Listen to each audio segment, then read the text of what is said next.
Guess who's back? You're now listening to Unapologetic, the podcast, with your two hosts, Dre and Reg, discussing any and everything unfiltered.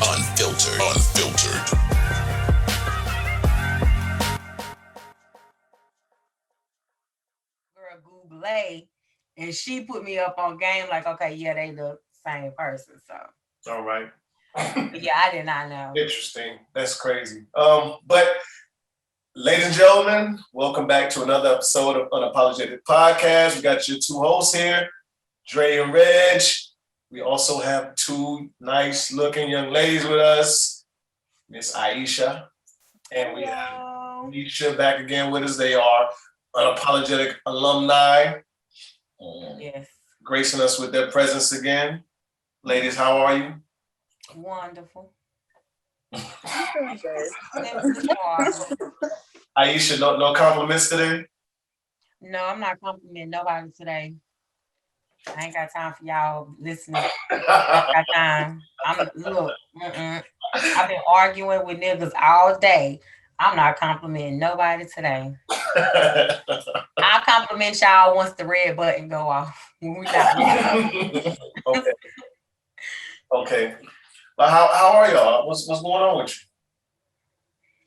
Well, I'm home from work for a couple days. My daughter had to leave school early because she had a headache and a temperature.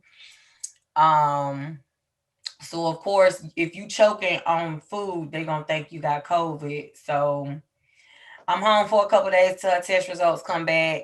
But for the most part, that's really what's going on with me. Okay. And let me get you to plug yourself before. Yes. Of course, I love a plug. What's up, you guys? This is Aisha Neisha. I am the host of Coffee and Apple Juice, the podcast. We are on a brief break, but please keep in mind that we will be back, and we will also be on YouTube the second week of May. We will be back, so definitely keep a lookout for that. And y'all should know who she is because I plug her enough on my socials. And I appreciate you for that. Thank you so much. So if you don't know, go check her out. Neisha, how are you? I'm good. It's been rough lately. I got finals next week. Are you a nurse? I am. Thank you for all that you do. Thank you. I have my little nurse shirt on. Yeah, that's why I seen it. But I'm currently trying to go back to school right now to obtain a degree in nursing. And so it's hard. It's so hard. I'm a single mother, and shout out to any single parent and trying to maintain a regular job, a 9-to-5, and trying to be a mompreneur on the side. Right. So I just started my soap business. It's Shea and Silk Soap Company. So follow me on Instagram. I should have my Facebook page set up by the end of this week, hopefully. But it's a lot. It's a lot. So I'm still in the process of trying to make sure that, from the logo to the webpage, everything looks good. Not only that, and my product. And I keep second guessing myself. Like, is this good enough? This don't look, like the others, so it's just a lot. Not to mention the guys don't mental health. No, it's a lot. They don't get it. I need my nails done right now. When I tell you, self-care is so important. Women are low-key perfectionists. We can't get on these cameras without making sure that our shit is straight. Together. Okay. Put on a scarf or something. I'm like, but I got a scarf that's cute. Put a head back. Yes. My hair ain't looking good. I don't feel like my skin is flowing right today. I was like, Reggie, listen, and Aisha can vouch for this. 10 people can tell you that you look good, but if you don't feel that way, you're gonna check the mirror. Right. Mm-hmm. Jesus could come down and tell me, baby, you look fine today. And I'm gonna be like, you sure? Because I don't feel that way. So because we don't see what y'all see when y'all look at us. Right. Okay. You can say so. But so I do want to say this to you, Neisha. Start the business. All that other stuff will come. Start the business. That logo will come. Start the business, because if you keep I started. Okay, good. I just haven't launched. I don't have a launch day. My launch day. Launch the business. You can't keep trying to perfect the logo because it'll never be perfect. Right. I play with unapologetic logo at least 20 times a week. Right. Yeah, and it ain't even changed. Aisha even played with it for me. and it still ain't changed. We still use the same one. You miss 100% of the shots you don't take. Absolutely. Sure. It's a lot. I didn't realize that it was going to be a lot. And then, I'm just going to put this out there. I deal with personal issues and depression, for one. And literally, like, I had no energy, no motivation. And I can't tell you, like, were you sad about something? No, I'm just not happy about nothing either. And I couldn't put my finger on it, but I was just like extremely tired, going to work, coming back. And I literally put my personal care and my business, school, everything on like the back burner. I was like, I flunked like 2 tests last week. I'm like, I don't care. Well, you have the unapologetic hotline number, so you can always call and either reach one of the two. And the sad part is that but hold on, so I told you that you got to take time for yourself. That's true. You have to take time for yourself. I'm doing that this weekend. Exactly. Self-maintenance is a necessity. I agree. Cause I'm home for work. You can't even tell me I got kids. I literally I just block them out for like an hour or so. Just let me soak in the bathtub for a second. Let me take this shower. Let me change my clothes. I don't even have kids from the time I get home for about an hour and a half. I don't have no kids. Don't ask me for nothing. Don't come in my room. Just let me get me first. Let me get me together first. So a lot of times you have to just be selfish for a second and just take some time out for yourself, because if you're not at 100%, you can't give 100% to anything or anybody. And if you know that your child needs it, then you need to make sure that you are capable of giving it to them. Yeah, as far as the motivation, all of that is gonna come if your business is what you really want to do. Like if selling soap and providing a great product to your customers is what you really want to do, the motivation is gonna come. Trust and believe that. So send me your links so I can buy some soap. Cause I love buying soap. What's good with you, Dre? It control the same shit, man. You know what I'm saying? Working hard. Shit, tired, boss. But I'm here. Shit, we here. We all here. Happy to have y'all all here. Appreciate y'all for coming back on. It's always a pleasure for the both of you. So, other than that, man, I ain't bullshit like that. What about you, man? I'm loving life right now, man. I cannot complain. I feel like that finish line is getting closer. Get that check once a month for not doing nothing. Man. I'm telling everybody your business. Start a new venture. Everybody can retire at 30. Right. Man, but I don't know. I'm loving that I am. Life is like, man, I get to see my grandbaby like probably 2-3 times a week. And trust me, when y'all get to that grandparent stage, y'all are gonna see what I'm talking about. It's better than being a parent. Why? Because you can get them all high off of candy and send them home. That and somebody else's problem. That and I be looking at the little memes like all of a sudden my dad is a grandparent now. He got McDonald's money. Yep, I sure do. Yep. Yep. It ain't no more. We got food at the house. Nah, what you want, baby? Yo, my stepdad was bro. My stepdad, bro.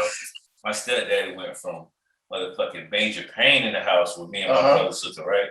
I see my daughter and my son, bro. They be having my mom and them in there making motherfucking iced coffee, dog. What?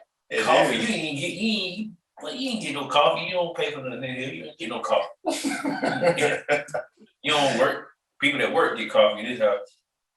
My daughter be saying that. She was like, I couldn't even touch that when I was no, you sure couldn't. She can. Straight girl, straight like She that. can.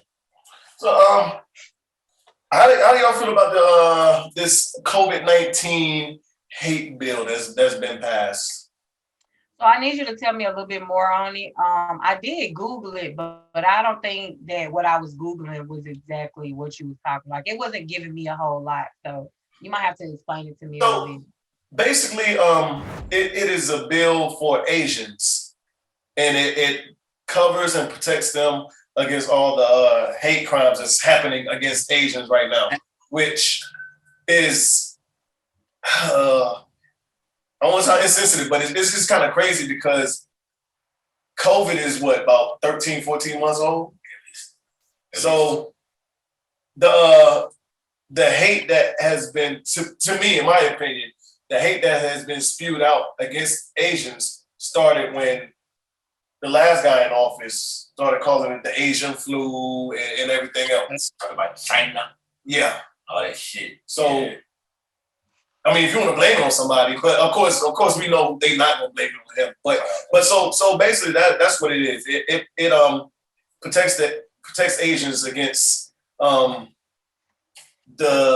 hate crimes that are happening these days, which we've been having hate crimes happen going on us for what, 400 plus years now. Never mind that. And A little longer than that, but you know that doesn't. yeah.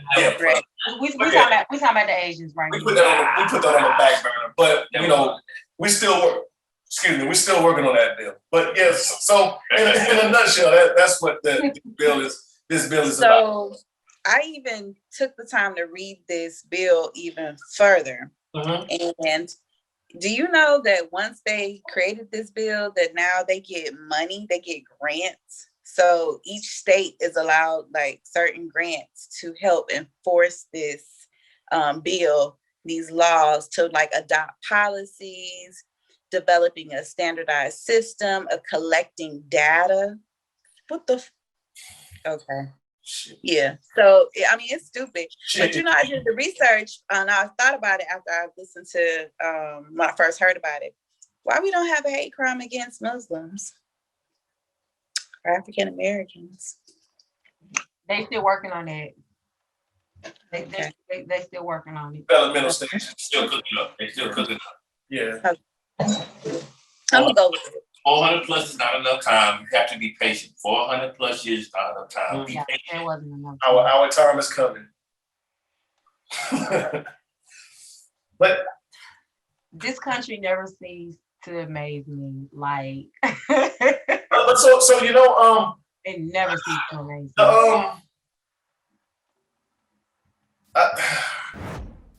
It all goes back to voting and everything too, because I mean, we have to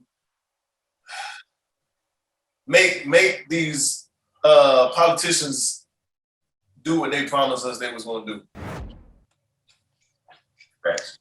I'm gonna be honest with you. I don't even think that's it. As Black people, it's a known fact that majority of the money being spent is being spent by us. So in this country, it's ran by money. A police officer can kill your daughter and they feel like they're going to solve the problem by cutting you a check for your daughter's life, okay? So what we need to do as Black people is to start hitting them where they hurt. Quit spending our money with them. Mm-hmm. Once they realize that the Black money, the Black dollar is not being spent, that stock market going to get hit. These banks, these businesses, is gonna get hit. They'll hear us then. When your bank account start coming up short, they'll hear us then. I agree. They'll hear, but because Black folks have been so brainwashed, this social media, this news. Oh, I got to have a Birkin. I got to have a Tesla. I got to have this. I got to have that. I read somewhere that they said African Americans are hyper consumers. I said, wow, that's a word. We are. Hyper, yeah. Y'all, we'll wait in line for hours for a PS5, Jordans. But when it come time to vote, I'm not gonna go stand out there in that line all day. Man, talk about it. And now they can't give us nothing to drink. Oh, we definitely ain't going. Now we got to go to the DMV and get our ID. Man. Nope. Yeah, you got the president don't never do nothing for me no way. So what I need to vote for? Right. I'm done talking my $1 million worth of shit though. And you know, I'm gonna say this, and this ain't so off the subject, but y'all, I'm sorry, but we gotta do better. I know so many people scamming and getting that PPP loan money. But unemployment, if you gonna, right. But if you gonna get $20,000, take that $20,000 and invest in a business or buy back in Black communities. You know, but y'all up buying Louis Vuittons and Gucci and trying to take trips. Like, honey, you can't find a rental car on the weekends nowhere. And holding up my tax return, that's what they doing. I still ain't got my shit back because they investigating everybody got PPPs. I know a few. If my scary ass wasn't so scared, I would. They giving their money away like hotcakes. I'm like, y'all ain't investigating this shit? Yeah, like, for real? Yeah, I contemplated it. Then someone told me about it. I was like, I'm scared, bro. I'm scared too. I don't want nobody to eat my cookies, and I don't look at it. Well, I'm gonna go ahead and put it out there. I applied for me one. If you gonna take me to jail, take me to fucking jail. Well, you ain't good, so you good. But at this point, I damn near. It hit me offline. I might be damn for. I contemplated. I knew a guy. He was talking to me about it. He do all the legit paperwork. Blah blah blah blah blah. Well, I did have a business before COVID hit, and my business actually did close down because of COVID. So I'm legally allowed. To apply. So I'm not doing anything wrong. I'm scared to go to jail. True. I'm scared I don't turn into a pair of scissors. They ain't had no employees. I'm talking about Jaquan. I'm talking about they got they tutors the whole time. They in the hood shooting dice though. That's what I'm talking about. Oh yeah. We talking about the ones who told unemployment they ain't working, so they were getting that unemployment money. And now the PPP out, and y'all talking about y'all got businesses. Yeah. Right. Listen. It's work need to be done all around the board, okay? Hell yeah. It's work need to be done all around the board. Yes, indeed. These people are talking about they blessed on social media. I'm like, yeah, Neisha brought up how they got extra food stamps, but then applying for a PPP loan. Come on. And then you got motherfuckers on starting GoFundMe so they can help to pay back this PPP. Right. Terrible. I wish I would give you $2. What are we doing? Terrible. Terrible, man. Bro, is that not the clownish shit? That's nut ass shit. It's too much. It's too much. Go sit down, cuz. You won't think about that when you was motherfucking in Right. But yeah, definitely was. So, but back to the this hate bill. So, Aisha, you brought up a point where you said that if we stop spending money, do you think we can get organized enough to stop? No. Yeah. So that's because and this is my theory. It goes back to the house nigga and the field nigga. We too busy trying to compete. We too busy trying to do better than the next man. We too good to reach down and help somebody up. Because we was brainwashed to believe that the house nigga was doing better than the field nigga. This goes back to slavery. So of course that mentality has grown with us, has traveled with us. Right. You know, they won't support me because they don't want to see me doing better than them. I won't give homegirl the information she needs to build her brand and to get her business going because I don't want her business to be more successful than mine. Mm. They won't give me the information I need to do what I need to do for my podcast because they don't want my podcast doing better than them. You see what I'm saying? Like it's like I said, it's all around the board is work that needs to be done. Will the work get done during our generation, during our lifetime? I doubt it. But we can definitely start the process. But this information, as far as stop spending our money with these businesses, that's been out there. Right. But that ain't gonna change nothing when we want to spend our money. We want to spend $200 and $300. Oh, let me shut up about them sneakers because I just bought a pair. But I have growing children. But you know, like we really just gotta get to a point where we just tired. I don't think we tired enough. No. For real, I think that's what it is. I don't think we tired. We ain't tired enough. So honestly, I don't know what there is out there that can make us tired, or what's gonna get us to the point where we are tired, because we should have been there a long time ago. Long time ago. And, I mean, it just, I don't know. So honestly, I think kind of looking at this bill is kind of like a slap in our face. Oh, a slap. That ain't no slap. They just whooped our ass with that bill. Damn audacity. Now South Korea shoot a fucking bomb over here. Look to your bill for help, because at this point, y'all rooting, like y'all protecting these. And don't get me wrong, because I don't have nothing against the Asians, but I just feel like you literally had a black person die damn near every day last week by a police officer. Yeah. Okay, yeah. But we ain't got no bill. If anything, all these murders are going to be somewhere justified. Mm-hmm. A 70-year-old woman was pulled from her car by her hair by the same officers who took an oath to protect and serve us. Y'all pulled her by her hair out of her car. Yeah. An army general or a uniformed officer of the army was pepper sprayed and held at gunpoint in his car with his hands out of his car. The entire time. Mm-hmm. Y'all see the same videos I see. Yeah. And these acts are still considered justified.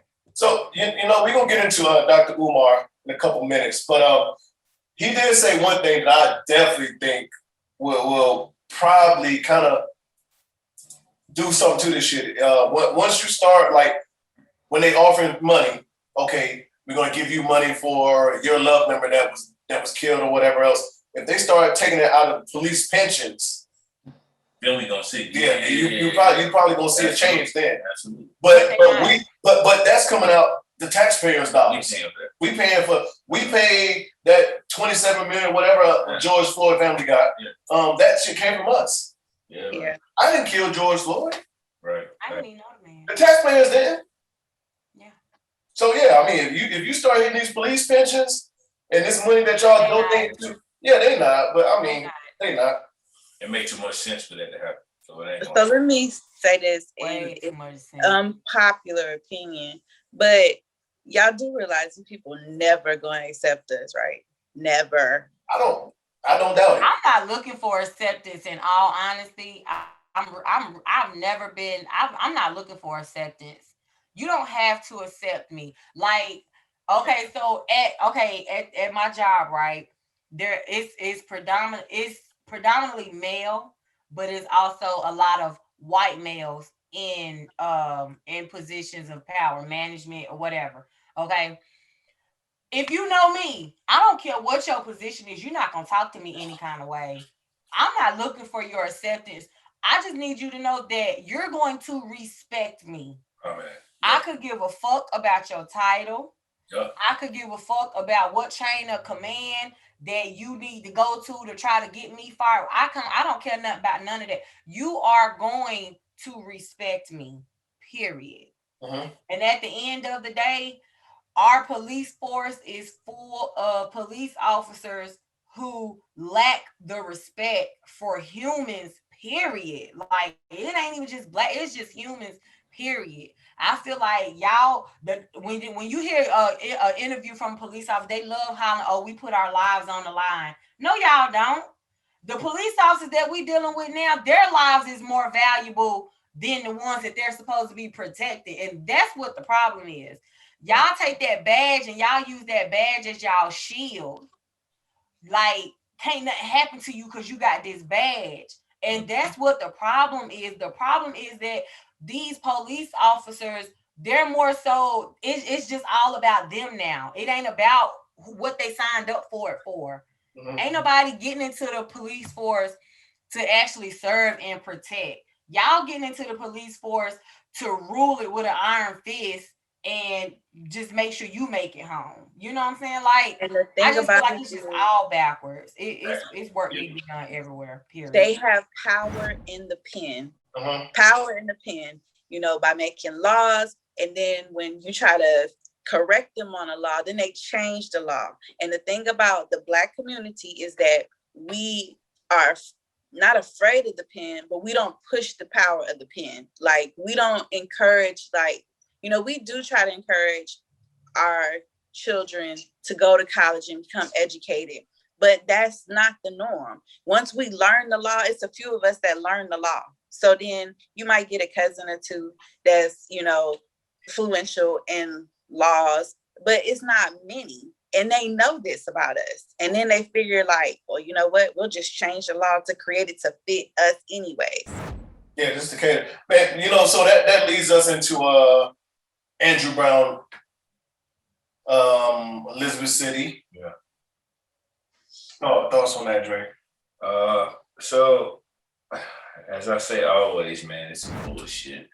You know, it was unjustified, you know what I mean? Like, it was excessive, it was all of the above, man. It was everything under the sun, bro. Somebody got to pay for it. I mean, I'm not gonna go into it. I don't really want to. I'm really tired of going through this type of shit. Yeah. We've been talking about this shit for the past month. Yeah. And I'm really tired of it. But I'm gonna say this: it was excessive. He had no business being shot. Like, y'all could have shot this man tires out or something, not him. Yeah. But my other thing is too, it's 2021. What Black man in America know when the police fucking stop you? Why the hell would you drive away?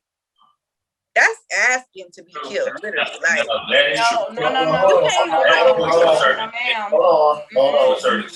Hold on, we're not gonna do that. Okay. Yeah, I can't do that. Go ahead, Jay.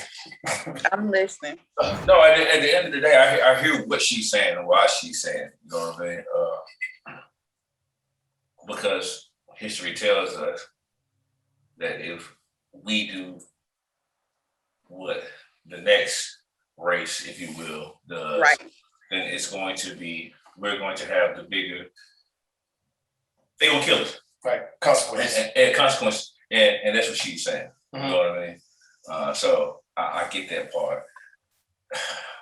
I'm just gonna see what the fuck Elizabeth City and its great state of North Carolina does in this situation, and then in the situation with the elderly woman that happened out of Salisbury. Man, bottom line is, well, you know, not to seclude you, Aisha, but you know, three of us, we from North Carolina, so you know, we grew up in this shit. You know, we know what the fuck going on, you know, that it is. So I was reading, Roy asked for them to release the body cam, but they ruled against it. I know because he was shot in the back of the head. Yeah, that's shot. So my thing is, I'm tired of us having to tiptoe and be. We're not afforded the same luxury that the others are. We can't ask, why was I pulled over? What did I do wrong? No, you can ask it. It's just gonna be addressed. Yeah, it's not gonna be addressed, and there's gonna be consequences. Now, I mean, we can say, okay, he shouldn't have pulled off. He shouldn't have done this, but that doesn't mean that he should be shot at 8 times. And, I'm not saying that. I'm not saying that. And the favorite shot gets you in the back of the head. Regardless of whether he pulled off or not, he did not deserve to be shot. Like, if he was going to shoot something, shoot his fucking tires. Why did he have to shoot him? But I'm not saying that police officers are trained to shoot to kill. Period. You know, if you survive, if the police you survive, that's a lawsuit that you can take on with the police department. So they're trained to shoot to neutralize the situation. Period. So, like I said, it all boils down to money, if you ask me. Neutralize. My thing is this: they train to shoot to kill Black people, not white folks. Oh, yeah. Not Asian. Right. Yeah, they not killing them. They Right. letting them beat their ass when they stop them. They can question them, spit in their face, do Do whatever. But when you Black, you can't do that. Right. You're not allowed to do that. Right. But I mean, but that also plays into, I mean, even as a Black person, you know this stuff is going down or what's going to happen. So when you're pulled over, you don't know what is about to transpire. You're nervous. You're scared. I mean, it's so many thoughts that can go through your head at that point in time. You know what I'm saying? So I mean, I think a lot plays into that. A lot plays into that. Just not knowing exactly how this traffic stop is going to go, or is he just going to walk up and have an attitude and yank me out the car?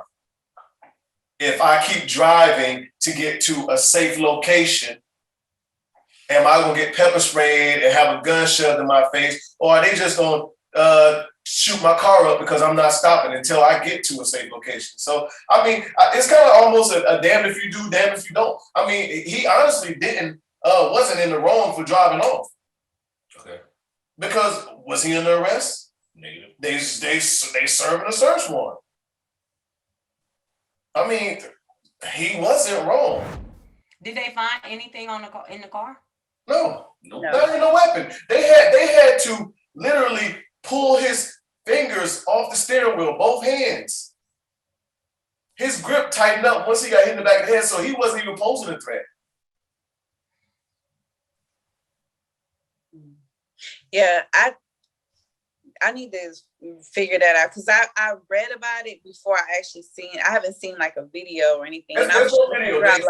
They're not releasing that footage. Y'all, that's what I was trying to figure out. Like, how did? Because in the report I read, it said that they searched the car, but they didn't find anything. So I'm thinking, so if you didn't find anything, was he free to go? Like, how did that happen to where you went from I searched him to then now I'm shooting him?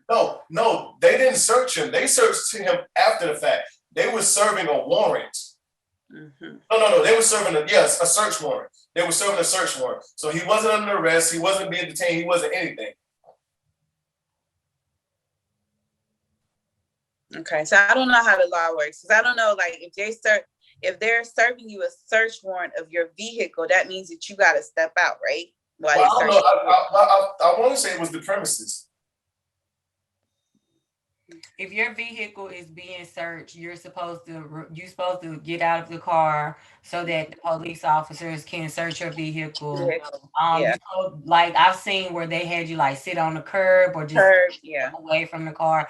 But at the end of the day, whether he complied or not, he lost his life. He did. Like there's been situations where they didn't drive away, where they did comply and they still lost their life. There's been situations where they did everything that they was asked to do and they still lost their life.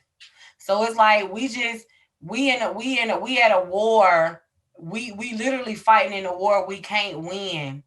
And there is nothing we can do about it if we don't come together as a people to basically fight back. And I'm not talking fighting back with violence. I'm talking about fighting back with the resources that's gonna hurt them the most, which is the money. But we can't come together long enough to even strategize or put this plan together because of the shit that we've been put through for the last 400 years. Right. To me, I think that, you know what I'm saying, it needs to be like some organized chaos. Like these, rioting in the streets and these, like, let's fucking do like a million woman and black man march, like in DC. Demand that they create a bill for African Americans the same way they did these fucking Asians. You know what I'm saying? That's some shit. That'll be a start to get these laws implemented. They just passed a bill where if you're driving your car and people are protesting in the street, if you hit them with your car, you will not be charged. That is a law now. Well, they said illegally protesting, which is great in itself. They're going to call all protests illegal. Right. That's what I'm saying. That's why it's great in itself, because where are these lines? Like, it's very gray, it's blurred. Am I supposed to get a permit to say I can protest? Like, what are we talking about? So then, yeah. So if protesting in Washington ain't gonna do it to implement a bill, then hit them. Okay, it needs to be. Black dollars is not gonna be spent today. Matter of fact, it's not gonna be spent for a couple of days. We have to organize that in itself, and I think that's probably the hardest part.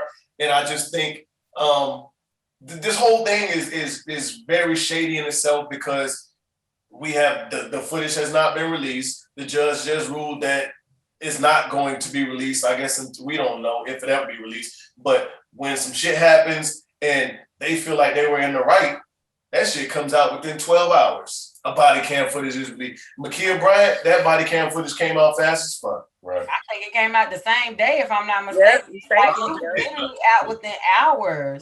Probably did because they felt like, oh, he was justified because he was saving another girl's life. This when we're talking about Andrew Brown, they not even trying to release this shit. So you know it's some shady shit going on. And when they do release it, I bet you any amount of money. If they do release it, they're also going to declare a state of emergency. Elizabeth City's already in the state of emergency. It's already under it. They released the body cam footage and already declared it a state of emergency. Right. Yeah, they released it to the family. We're going to see what that body cam shows, and we know that y'all was in the wrong. Yeah, they let the family see the body cam footage. Yeah, I did read that. But yeah, they haven't let I guess it's not released to the public. So they do. Hey, trust me, when it happens, Elizabeth City it's just gonna go down. Yeah, it's gonna go down. I ain't about to play around. All right, well, we ain't gonna beat this one down. I saved this one because I guess they kind of tie into each other. I don't know if y'all saw it, but Ashanti had posted her new boo on Snapchat. Mm-hmm. And it's a white man.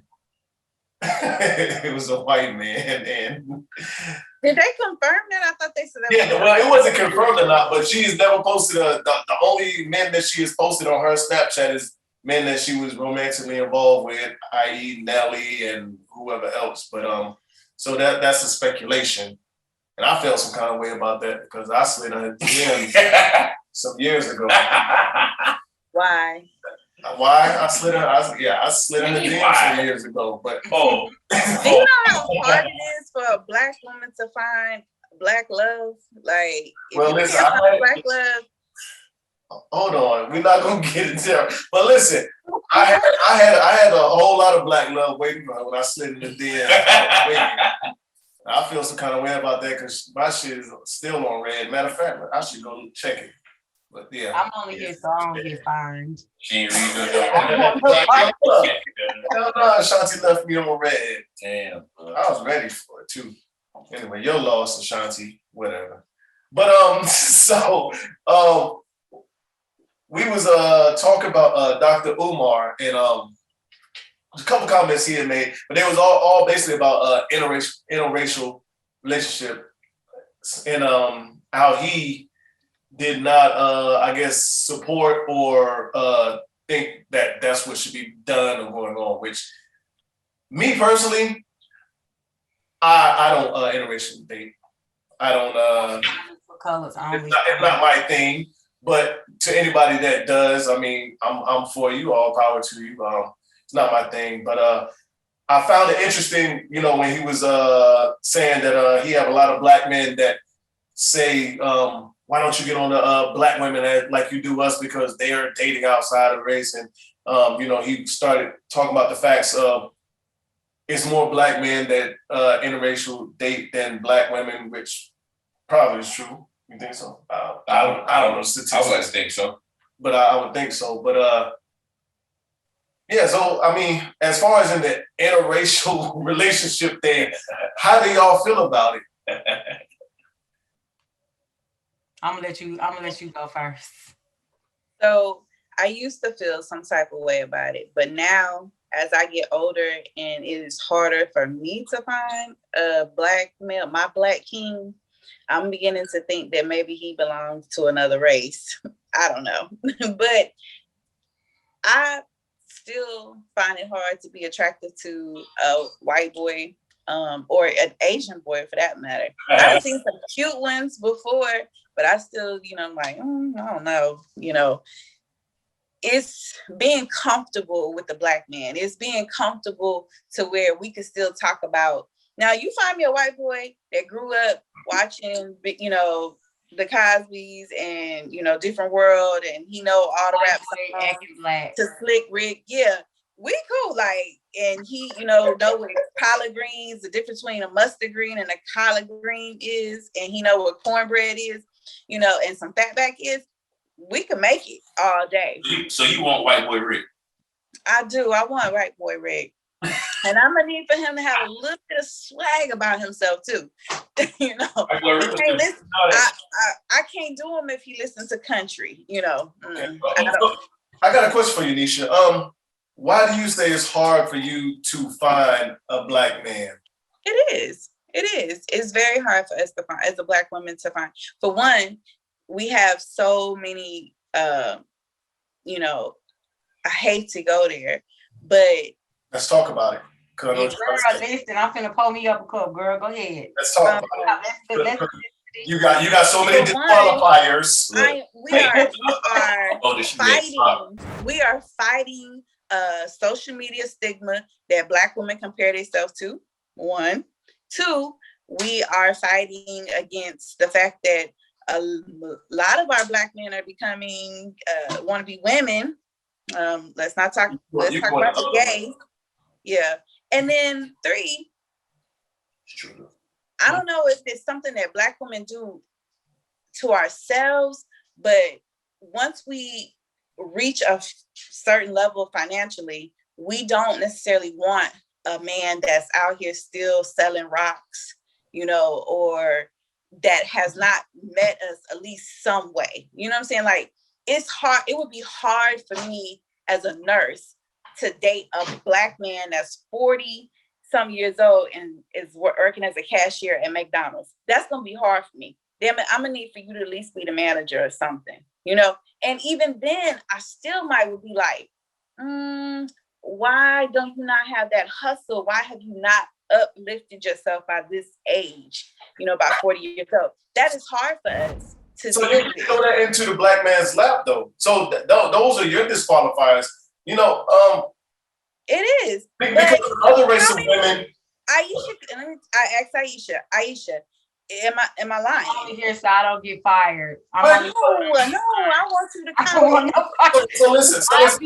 My views on interracial dating and dating is, like, the older I get, my viewpoint changed. Mm-hmm. You see a man working at McDonald's at 40. I see a man working, trying to get the bills paid, and he's getting it by any means. So that's what I was about to say. So you have, like, for instance, and I really don't want to talk about this and get into it because this is an episode that I want to do later on. But right, these other men are afforded, like, let's say Asian men, Hispanic men, or whatever. They're afforded different, things than we are. Like a Hispanic man could go to Home Depot and watch people coming out with lumber and all this other stuff and ask them, hey, need some help with that? What are you trying to do? What are you trying to do? He's working off the fly. He's gonna go help this man build something in his backyard, and the guy might give him $100, $200, or whatever. He might go cut the man's grass. Now you got a Black man doing that. It don't resonate the same. But this Hispanic man is going to do that and then go home and get treated like a king. You know what I'm saying? He's selling apples and oranges on the side of the road. Samuels Jr. That's what I'm saying. I mean, but it's true though. But the Black man has to actually prove that he is a provider of everything before he's even shown any kind of submission, any kind of love, where these other guys don't necessarily have to do that. These other race of guys. So I'll say this. I don't think that in these other races and cultures, though, their women are having to be alpha women. You know what I'm saying? I don't think so. it's not normal as it is in Black communities. Like Black women are like, a lot of us are single mothers and we're breadwinners, whether by choice or by circumstance. That is the fact. When white women, Asian women, and Spanish women are not having to do that. So how willing are you to give up that alpha role once you meet this man? Damn it, I've been trying to hang up this crown. So I'm ready to become the wife, the missus. Baby, I done fixed your food. What? I'm texting you at lunch. What you want for dinner? So we can't say that then, though. But that bag gotta be right, though. Yeah. That's right. See? But we can't. So hear me out. Black man's lap, hear me out. But there's certain things that attract me. Aisha says she don't mind taking a man that work at McDonald's. That's a cashier at McDonald's. I never said that. Oh, okay. I'm sorry. If you work at McDonald's, listen, by all means get your coins, but do not hop in my inbox. Right. So that's my thing. But as women, and I don't care what race of a woman you want, we all want an alpha male. We all want a male that has a hustle about himself, that's a breadwinner. You know, if you're gonna work at McDonald's, you need to have another damn hustle too. You need to be getting off of work, cutting damn grass and whatever. You need to be making me feel secure to let you lead and be the man. You know what I'm saying? Like, I need to know. That's not all women. That's not all women. That's mainly Black women. Can I say something? Go ahead. I'm listening. Okay. The masculinity of the Black man was taken from him in front of the Black woman, okay? Let's talk about it. So the issue isn't where he works. The issue is that, and listen, kill me for this.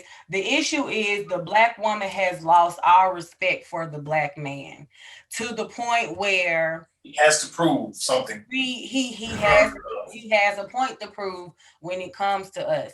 Now, I'm not finna sit here and just get on the Black women, because a lot of Black women are choosing to date outside of their race because other race of men, not all, but other race of men do treat us better. But I have this theory that the Black man's life, period, is traumatic. I am encouraging every single man who wakes up and realizes his skin is brown. I'm encouraging all of y'all to go and get some kind of therapy, some kind of counseling, because just being a Black man in America is traumatic. We just sat here and talked for 45 minutes about how several Black men have lost their life while complying with people of authority, with police officers, okay? So the Black woman, you got slave owners who have came and took the masculinity of the Black man right there in front of us, right there in front of his wife and his children, demasculated this man. And for centuries, we've been seeing that. We've been seeing the police officers demasculate our men. We've been seeing school teachers demasculate our boys. Hell, me as a woman, I demasculate my sons, and I don't even be meaning to, but I just be like, when I come down on them and I don't give them the opportunity to tell me how they feel, I'm just steady yelling. I'm yelling. We lack the we lack the respect for our men, which is why we look at them the way that we do. And I'm just now realizing this as a woman, hearing you speak, and I'm like, no, I can't agree with that. So, like I said, now, me personally, I have a lot of soul searching that I need to do where, no, I can't date no man at McDonald's. But at the same time, I'm not going to down a man for working at McDonald's, because you got to get it how you live out here. Sure. But at the same time, the issue is not about where he works and how he can provide. The issue is just about Black men are at war with Black men. Black men are at war with the world. And then Black men are at war with women. You see what I'm saying? Like, right. The issue is bigger than what he can provide and how he can make me feel. Like, as Black women, instead of trying to find this perfect man. We need to find a man and really just try to get to understand that man, period. Because ultimately that's where the issue lies. As Black women, we don't understand men. We lack the compassion. A lot of us, not all of us, but a lot of us lack the compassion that it takes to really be with a Black man. And then you got this white woman. Girl, she at the door every day. He come home from work. He get a foot massage just because she ain't nagging, she ain't complaining, she ain't this, she ain't that. Now, I'm not saying that that's why Black men are choosing to be with white women. But what I am saying is he just had to fight the world. He survived getting pulled over for going two miles over the speed limit. The last thing he need is to come home and we nagging him about how he coming home late, nagging him because that McDonald's check ain't gonna be enough to cover the bills, or we like it's work all around the board that needs to be done. All around the board. I try to stay away from conversations like this because y'all know how long-winded I am, and we could turn this into a 3-hour episode just really easy. So I got a question. I got a question for you two ladies. So why is submission supposed to be earned? Why does it come with a price? But chivalry and being a provider is supposed to be expected. So I think that at some point our grandmothers used to do it willingly, but over time it is, the views on that has changed. And I agree with you. I don't think that it should. I think that, submissive, be given freely. I don't think that it should be earned. I think the same way, give and take.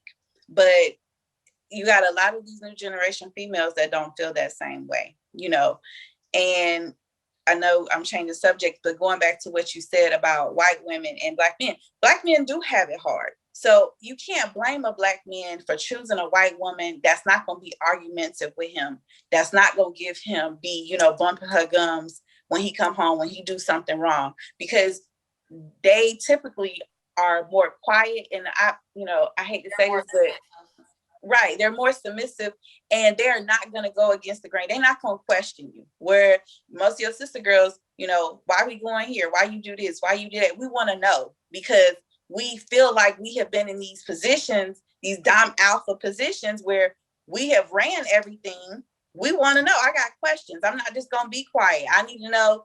And a lot of it is because we are not confident that our Black men 100% have our back and is leading us in the right direction. And that so you keep throwing it back on Black men. What? You keep throwing it back on Black men. Because I feel so. I was raised with my father, and my father is king at his house. My mother, is 60-some years old. She still fixes my father's plate. She still waits on him hand and foot. But I promise you that even though he is the leader in his household, my mother makes him feel like he is king. My mother used to always tell me, you got to learn to pick and choose your arguments. Let him feel like he's running everything. You got to learn how to be quiet sometime, because it's on the other end, I can kind of get him, coax him to trying to change his mind if it's something that he blatantly said no about. Next thing I know, my mama said, he changed his mind. How'd you do that? I don't know what the hell she did in the bedroom or what she said to him. But like my mother said, when he come home, don't no man want to hear about the gossip that y'all had going on at work. He don't want to hear about your homegirl and what she done did and the problems that she got going on. That Black man got the weight of the world on him. When he come home, that should be his peace. And what I said, you ain't got peace at home. He gonna find peace with the side piece somewhere else, because it takes the pressure of the bills, the responsibilities that he got going on at home, because Black women put that on our Black men. We want to know that y'all got us, that you taking care of us, that y'all handling shit in the household, that the bills is straight, that, ain't nobody gonna say nothing to me and your kids. It's about security. And we need to, if I'm gonna relent that, I'm so used to micromanaging everything in my life.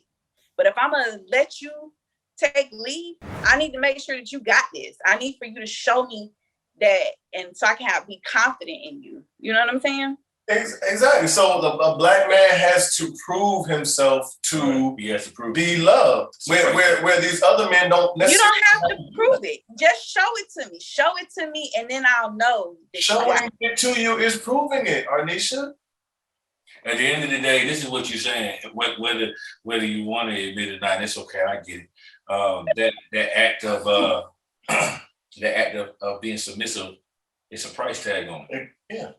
It is. I'm not gonna be submissive to you until you show me that you bring it home to bed, that you bring it home to bacon, that you're gonna do what it is that you do for me financially. You know what I mean? Like that's for it's a price tag on it. I don't think, I'm sorry. Cardi B say broke men don't deserve no pussy. But I'm laughing about it because it's funny, because like literally if you ain't out here hustling and making sure your family is straight, you don't deserve a plate to be fed to you, handed to you. So you don't deserve your feet to be rubbed. So back to the original thing. Why is it that these other race of men can do these things like work at McDonald's, sell bottles of water on the side of the street, go around cutting lawns, and then come home and be treated like a pharaoh, to where a black man has. Listen to what you said. Hold on, Aisha.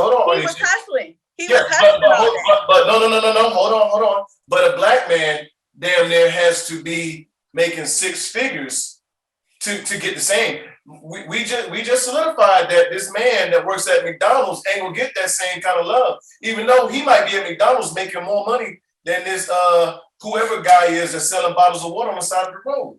I'm gonna do you one better. If I find a fine ass black man and he intellectually stimulated me and he was working at McDonald's, I'm gonna do him a good solid and tell him, baby, quit this job. I'm gonna help you fill out an application and you're gonna go work at Walmart distribution center and make way more money. You at least making $20 an hour. You see what I'm saying? But why do I have to tell you how to hustle? And I know that as a woman that you're not making no money working at McDonald's and that you could be making way more money working at Walmart distribution center. Okay, I have a question. I should have to explain this to you. Hold on. I have a question, Aisha. I'm sorry. I gotta step in. Okay. So when it comes to the type of man that you want, it's clear that you want one that can provide, you want one that can lead, you want one that can protect. That's very clear. So are you expecting your man to come in and pay all the bills? No, I don't, not one of them now. Okay. I don't necessarily, because I've dated men and I've been married before, and I know how hard it is for a man to have to sit there, especially if he got child support, say that he got court order, he got to pay the ex-wife bills and stuff like that.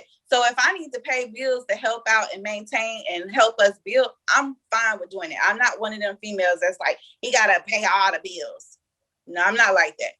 But I do feel as though I shouldn't have to encourage you to be about your money. You know what I'm saying? To make it where, you know what I'm saying? I can uplift you to a certain point, but my other thing is, why don't you have that mindset to be able to hustle and elevate your income? If I'm trying to figure it out. What would make you think that because he work at McDonald's, he not hustling it? Because what a lot of people McDonald's is putting kids through college. Right. McDonald's managers making $50,000, $60,000, $70,000 a year sometimes.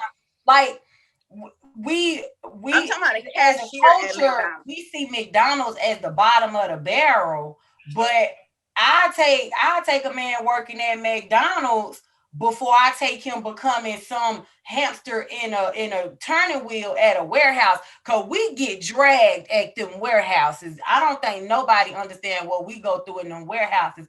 Y'all don't see it because we ain't allowed to take our cell phones in there.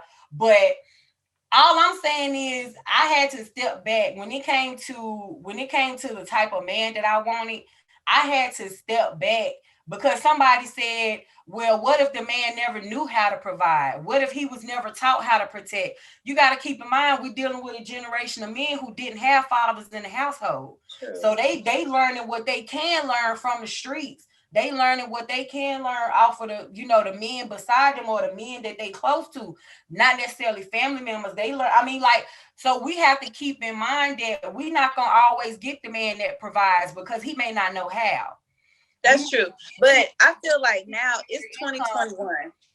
In 2021, as men, you should be talking with other men. Your other homeboys should be telling you how to elevate your income in a legal way. Homeboys got their shit together. They all probably struggling. They may not. But I feel like right now at this time, it's a lot of other entry-level jobs that pay way more than you being the grocery guy working at the local, you know what I'm saying? There's jobs that you can't, I understand you said that like these factories, but from my hometown, from back home, like that's all the boys do. They work at like the Nissan plants. They work at, like the chicken factories and stuff like that.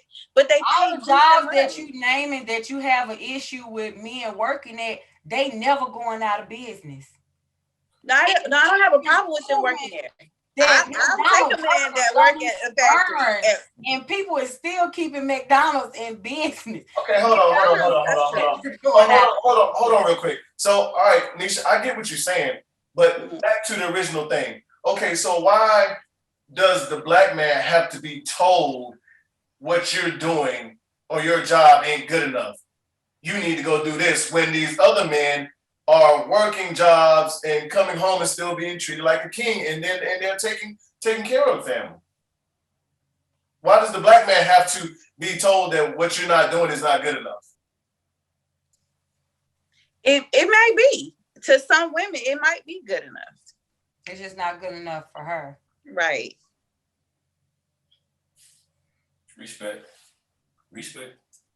So my answer for the question goes back to what I said before.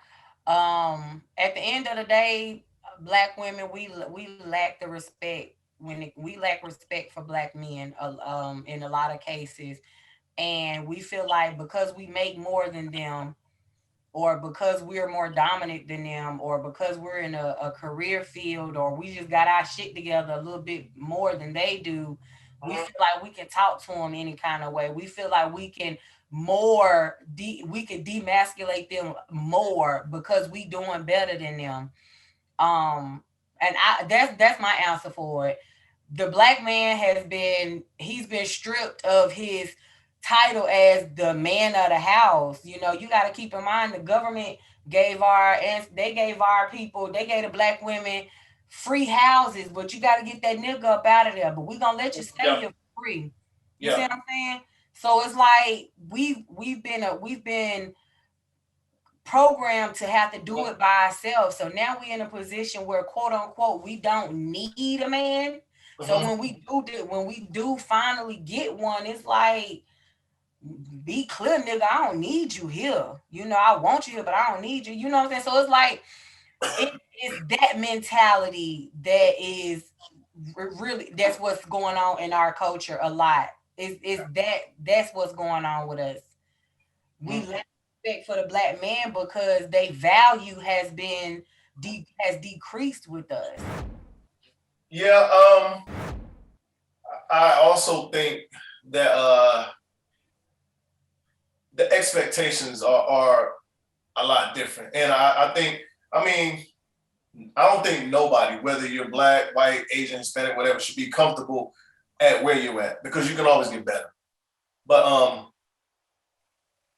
I just think, just far as in what you have to show or prove or demonstrate, like we said, chivalry is expected off the bat. So there's women that will not even, if you come pick her up and you don't open the door for her, it's a wrap from the go. But shouldn't that instill in you as a man, period? Say that again? Isn't that instilled in you as a man, period? It should be, but that's why I said, so that's why I asked that question. Why isn't chivalry earned, but submission has to be earned, and being a protector or a provider so chivalry is expected, being a provider and protector is expected, but submission or being submissive has to be earned. So here's the thing. This is the question that I have first and foremost. Like you said, Aisha, that it's usually instilled in men, correct? Mm-hmm. But we also talk about. Let me rephrase it. I was more so asking. Oh, you asking? Are those traits like instilled in men? Like, I think that goes back to a lot of men aren't being raised by that type of man to even teach them that. So okay, so but all right, now I agree with you on that. I will agree with you on that. However, I think going back to what Neisha was saying, that she was shown that being submissive is, something that a woman that the Black woman should do. So if that's embedded in her, but yet still she has the mind state. I'm not jumping on you, Neisha. I'm just saying, I'm just using that as an example since we're talking about it. Since that was shown to her, but yet still she's going against the grain. I mean, you can't expect for a man to, just because he was shown, hey, or taught, hey, chivalry, but he's not getting the same type of respect at all. You can't expect for him to still ride on that. That's what I think. And I'm not jumping on either one of you guys. I'm just saying from a standpoint of, like what Reggie's saying. He's saying, how is chivalry expected? But the world, not even just Black people. Let's talk about the world. Is put out here that a woman should be submissive to a man. Correct me if I'm wrong. Yeah, and I think it's kind of what Aisha said. Is some of that is embedded in you. Prime example, like I can remember my grandmother doing these same things for my grandfather. I seen her do it. Then I seen my mama do it. So it's something to me that I just assume that that's what women do. So why women in my family, huh? So why you not around with it then? I didn't say I wasn't. I'm all for that. I'm so old fashioned. Like, it don't make no sense. Like, I have no problem cooking for my husband.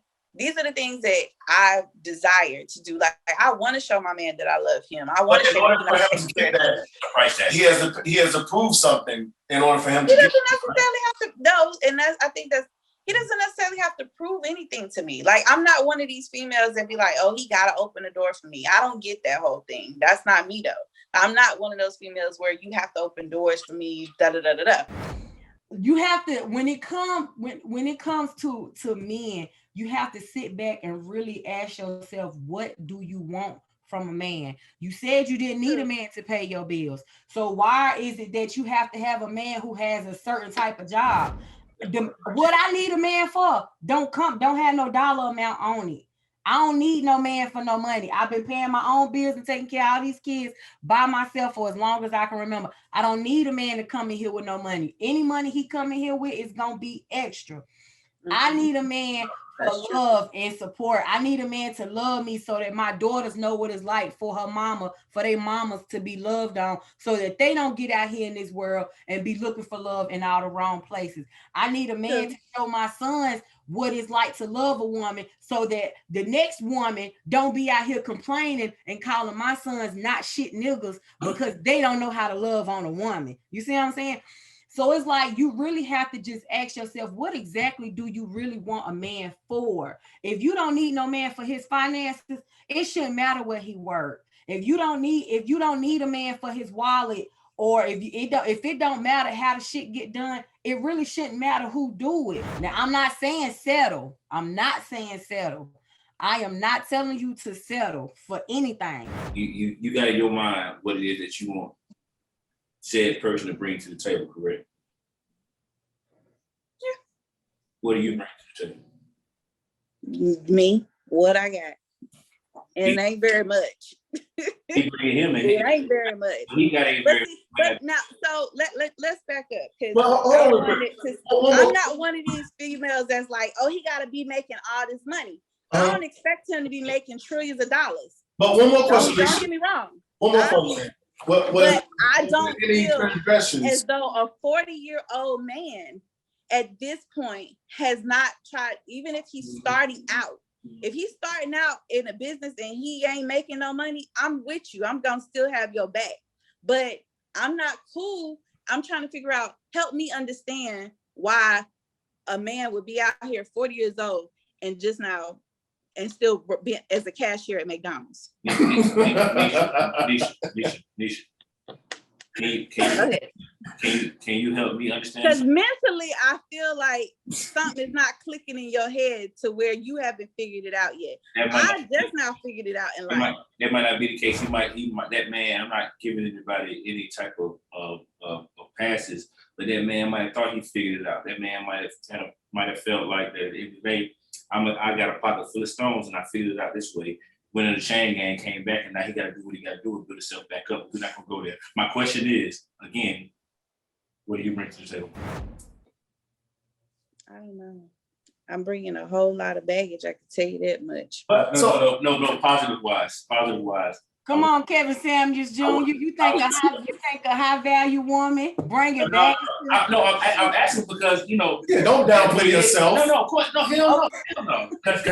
Yeah, I mean, like I'm saying, like they're bringing to the table as far as what are you asking as far as financially, or what am I bringing? I'm talking about full package because at the end of the day, you have what your man, what your king looks like, correct? You had what? No, not necessarily. No, because if I did, I would have found him by now. Because my king vary from day to day. That's not necessarily true. Well, you're gonna fall in love with a man that work at Wendy's. Yeah, but so girl, if I find a man work at Wendy's and he read books and he is intellectual, I will take him. Whatever problem you got with McDonald's, I'm gonna need you to let that go, baby. Let it go. I hate McDonald's. I hate it. All right, but so we're gonna get ready to wrap this up. This was a very, very, very, very interesting topic. We were supposed to be talking about interracial relationships and everything, but we was somewhere else. But I enjoyed it. I did have a question. I forgot. But I mean, as far as in the man aspect, I think you got to be able to, I guess, articulate what you bring, what you're bringing this man to, though. You can't, you can't expect this man to bring things and then he not know what he's getting, in advance. You're right. Or I'm gonna have to think about this. Yeah, that's all I was asking. Yeah, Aisha, that's all in return, like you can't. Like say I want X, Y, Z, blah blah blah, and then there are so many other things too that are being added into the equation. Oh, he got to be 6'4" at least. He got to have a beard. He got to have a nice chest. He got to have nice arms. He got to hang down to his ankles. Exactly. So I mean, it's so many disqualifiers that are being placed on men. You know what I'm saying? So honestly and truthfully, I don't necessarily have, how like some women be like, he gotta look like this. No, because you could have caught me 10 years ago and I just told you I never talked to a fat boy, and you was a lie. I done seen some that's some heavy hitters that's really cute. So I don't know, like my taste changes in men. That's why I can't say that I would never date outside of my race, because I'm saying that now. Mm-hmm. And then I might meet one and then I'd be like, oh, I like him. Something about him sparked my interest. I don't know. Okay. I just ain't counted. I'm gonna let Dre go and then I got one more thing.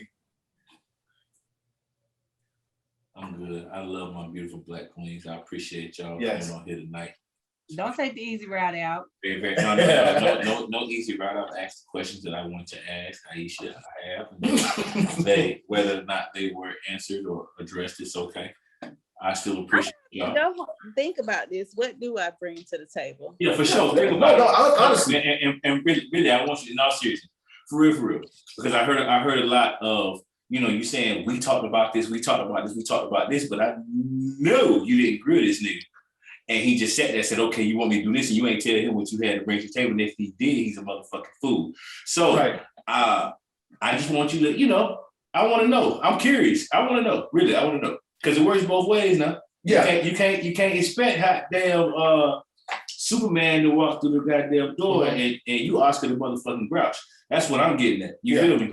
So And he might be telling some other woman that the same things you telling us about him, like she didn't do this, she didn't do that. You know what I'm saying? It's two sides to every story.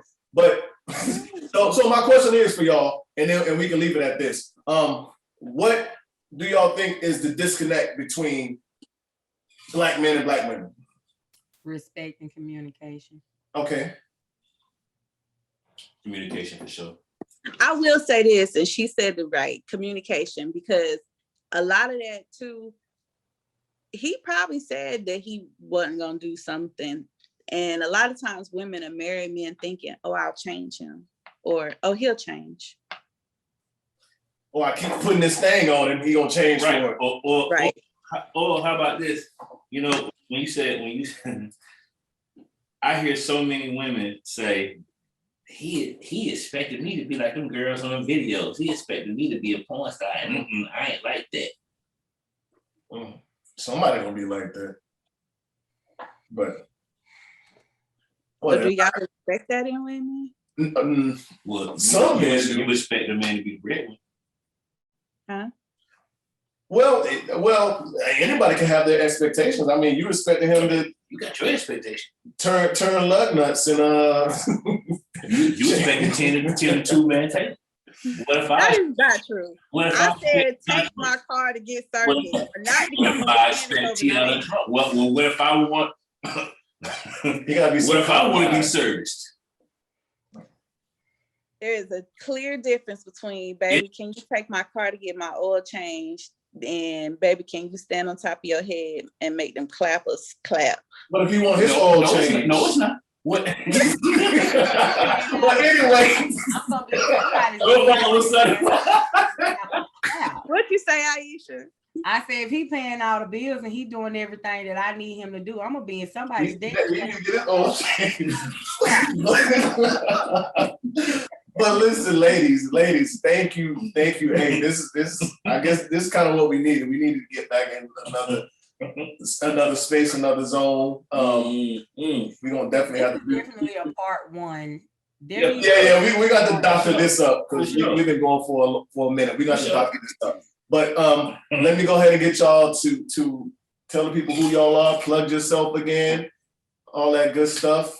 Whoever want to go first. Aisha, you can go first. I feel like we were getting on you this episode, so. You can follow me on Instagram at Shade and Silk Soap Company. I can't even talk straight. And then also at Hey It's Neisha. I am also on Facebook as Neisha Ball. So check me out, check my soap company out, and bye. I have not launched yet, but when I do, I want y'all to buy. Neisha, Dre still haven't got his samples. Dre just sent me his address. All right.